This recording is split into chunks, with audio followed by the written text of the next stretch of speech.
Hey everybody, hope all is well and welcome back to the ShabinLife. Just a fast video for you guys. Dana and I are hanging out in our fun-sized garden this morning, just kind of cleaning up a little bit. The plants are getting big enough where the deer are basically coming up and wanting to have, an easy buffet line for themselves. So it's time for us to get this bad boy covered. So we're going to put a little hoop house over the fun-sized garden. We've done this a million times in the past. It's a little bit different this time because we don't actually have raised garden beds. We just have the containers and the log splitter crate that we're using this year. So we're going to create our hoop house a little bit differently. We're going to be using some 1/2-inch rebar, some 1/2-inch PVC, some tulle, and I'm not talking about a husband or something in your garage. I'm talking about wedding tulle. You can pretty much buy this at a lot of fabric stores. We buy it on Amazon, like probably the rest of the world. It comes 10 feet wide, which is perfect for a 10-foot stick of pipe. And it's about 100 feet long, and it's really not that expensive. Lets wood or through, sun can obviously get in, keeps a lot of the insect. It's great for during the season if you guys want to use it too. It keep all your cabbage moths and all that kind of stuff out of your garden. Obviously, if it's protecting stuff that needs to get pollinated, you probably want to lift it up during the day and maybe put it down during the night. We started by just measuring the length of the actual garden, which was 18 feet. So you split that in half, 9, split that in half, 4.5. Basically, it's just giving you where your rebar is going to go into the ground. The next step we did was we measured across to see how wide we wanted to put the actual hoops. For Dana and I, that was 4 feet. And what I mean by that is, take your first piece of PVC. Dana's going to put her foot down and hold it. We measured 4 feet across. Bend your PVC. Find out whether or not that's high enough for you. And, basically you'll just keep that 4 foot wide all the way down. So we've already laid out our rebar. And we're going to go ahead and just get started putting everything in the ground, bending the pipes. We'll put the tool over, and then we'll put the clamps on. These are just some, generic $1 clamps that you can pretty much get at any home improvement store. And when we're all done, we'll check tape. So hang tight.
All right, well, there's the hoop. Let's get the house.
Ta-da! And there you have it. A very inexpensive and very effective hoop house. So just some rebar, 1/2-inch PVC, and some tulle. And I should mention that I did make a small mistake when I was slamming the rebar in. Obviously with the sledgehammer it kind of bells the end out, and that made it, that PVC, that 1/2-inch, just fit perfectly over top the rebar. So by hitting it with the sledgehammer and belling it out, I had to take the angle grinder and just put a cutoff wheel on there and basically just kind of grind the little top back off so that it had a nice smooth edge, and then that way we could slip the PVC back over it. But it's protected now.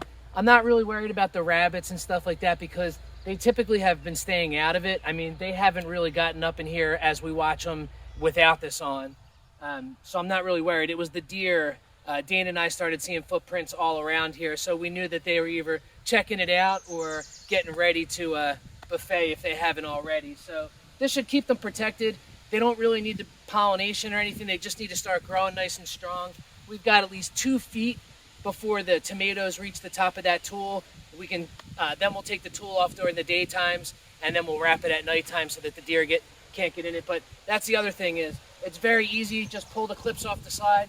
You'll slide the tulle up to the top and clip it. You can water the beds, pull it back down, clip it on, and you're done really fast. So if you need a cheap, inexpensive, thrifty, but effective hoop house to cover some stuff in your yard, here you go.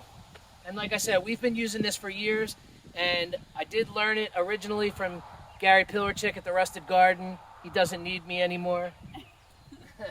But I did learn it from him years and years and years ago, before he even moved to his new little mini stead. And it does an amazing job of keeping out those cabbage moths. I mean, along with all the other stuff. I mean, you're still going to have some of those insects get in there and kind of do their things. I'm sure you'll end up with mites or aphids or whatever. But for the most part, in the beginning, I feel like it's that young stuff that starts to get chewed on real quickly.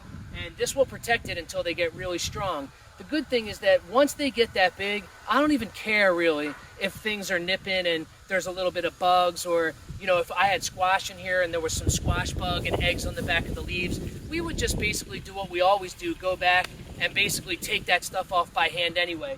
This just kind of minimizes how much of that stuff actually gets into the garden. So again, some rebar, some 1/2-inch PVC, and some wetting tool, and you're good to go. So that's it. Hopefully it's short and sweet. We'll catch you on the next video. Peace.